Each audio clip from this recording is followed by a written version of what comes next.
सर्वशक्तिमान पिता धन्यवाद करते हैं आज के सुंदर वचन के लिए जो अपने हमारे जीवन में दिया।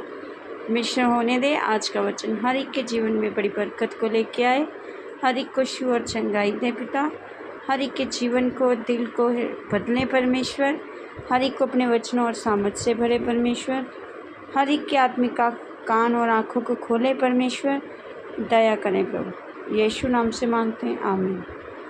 हम आज पढ़ेंगे यूहन्ना रचित सुसमाचार का 5 अध्याय। एक स्टोरी को देखेंगे। इन बातों के पश्चात यहूदियों का एक पर्व हुआ और यीशु यरूशलेम को गया। यरूशलेम में भेड़ फाटक के पास एक कुंड है जो इब्रानी भाषा में बैतसदा कहलाता है। उसके पास ओसारे हैं। इनमें बहुत से बीमार, अंधे, लंगड़े और सूखे हाथ वाले पानी के हिलने की आशा में पड़े रहते थे, क्योंकि नियुक्त समय पर परमेश्वर के स्वर्गदूत कुंड में उतरकर पानी को हिलाया करते थे। पानी हिलते ही जो कोई पहले उतरता वह चंगा हो जाता था, चाहे उसकी बीमारी कोई भी क्यों ना हो। वहाँ एक मनुष्य था जो 38 वर्षों से बीमारी में पड़ा था। यीशु ने उसे पड़ा हुआ देखकर, ये जानकर कि वह बहुत दिनों से इस दशा में पड़ा है, उससे पूछा, क्या तू चंगा होना चाहता है? तब उस बीमार ने उसको उत्तर दिया, हे प्रभु, मेरे पास कोई मनुष्य नहीं कि जब पानी हिलाया जाए तो मुझे कुंड में उतारे, परंतु मेरे पहुँचते पहुँचते दूसरा मुझसे पहले उतर जाता है। यीशु ने उसे कहा, उठ, अपनी खाट उठा और चल फिर। वह मनुष्य तुरंत चंगा हो गया और खाट उठाकर चलने फिरने लगा। हालेलुया। हम इस स्टोरी में देखते हैं, ये जो 38 साल का अधरंगी है, इसने प्रभु से एक बात कही कि मेरा कोई नहीं है। और इसने बोला कि जब मैं मेरे पहुंचने से पहले ही कोई दूसरा मुझसे पहले उतर जाता है। हालेलुया। ये इंसान अपनी चंगाई तक क्यों नहीं पहुंच पा रहा था? इसका कारण एक ये भी है कि इसने प्रभु से यहाँ पर एक बात कही, प्रभु मेरा अब कोई नहीं है। और यीशु ने उससे पहले बात कही कि क्या तू चंगा होना चाहता है? और ये बात इसके जीवन में ये बात एक महत्वपूर्ण है कि इसने यीशु को ये बात अब बोली। 38 साल पहले हो सकता है ये चर्च भी जाता है, सारे कामों को करता है, पर फिर भी ये बीमार था। और यीशु मसीह को इसने अब बोला 38 साल के बाद, प्रभु अब मेरा कोई नहीं। आज लोग कई बार प्रभु के पास तो आते हैं, पर ये बात नहीं कहते कि मेरा कोई नहीं है। वो कहते हैं मेरे पास परिवार है, मेरे पास बैंक बैलेंस है, मेरे पास पैसा है, मेरे पास प्रॉपर्टी है, मेरे पास सब कुछ है।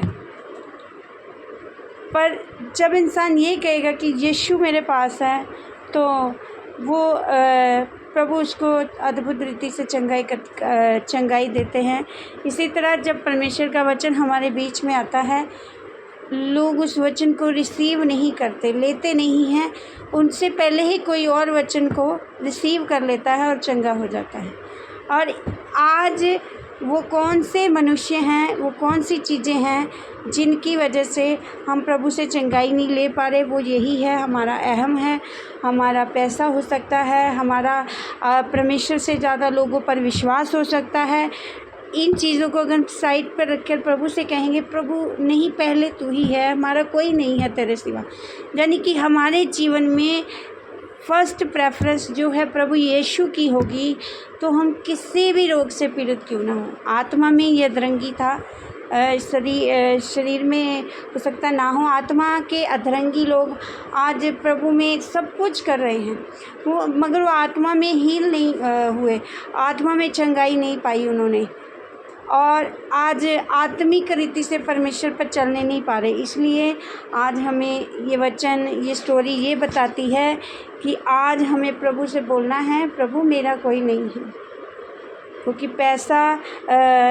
पैसा है, चाहे रिश्तेदार हैं, चाहे बैंक बैलेंस है, चाहे कोई भी चीज़ है दुनिया की, ये सब टेम्परेरी है। परमानेंट यीशु है, अब भी हैं, पहले भी थे और आगे भी यीशु ही रहेंगे।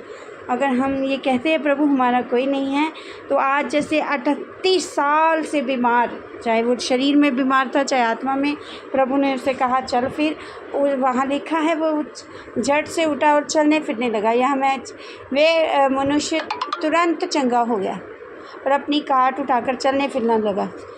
तुरंत चंगाई मिली उसे, इमीडिएटली चंगा हो गया। यानी कि आज हमें प्रभु पर ही पूरा भरोसा लेके आने की ज़रूरत है, पूरा कॉन्फिडेंस प्रभु पे रखना है और हर एक चीज़ पर प्रभु पे निर्भर रहना है। तो हम भी चाहे कितना भी लंबे पीरियड से हम किसी भी बीमारी से, परिस्थिति से, किसी भी तरह के मुश्किल दौर से जूझ रहे हैं, आज आप प्रभु को इसी अतरंगी की तरह बोलिए, प्रभु मेरा कोई नहीं है, मेरा सब कुछ तू है, तू यहोवा जीरे मुहैया करने वाला है, तू यहोवा रफ़त छंगा करने वाला है, तू ही मेरा सब कुछ है। और हर चीज़ पर प्रभु पर डिपेंड रहें। प्रभु जैसे 38 साल के अतरंगी को चंगा किया, आज आपको भी करें और प्रभु आपको बहुत ब्लेस करें। इस वचन के द्वारा प्रभु आपको आशीष दे। आमीन। सबको जय मसीह।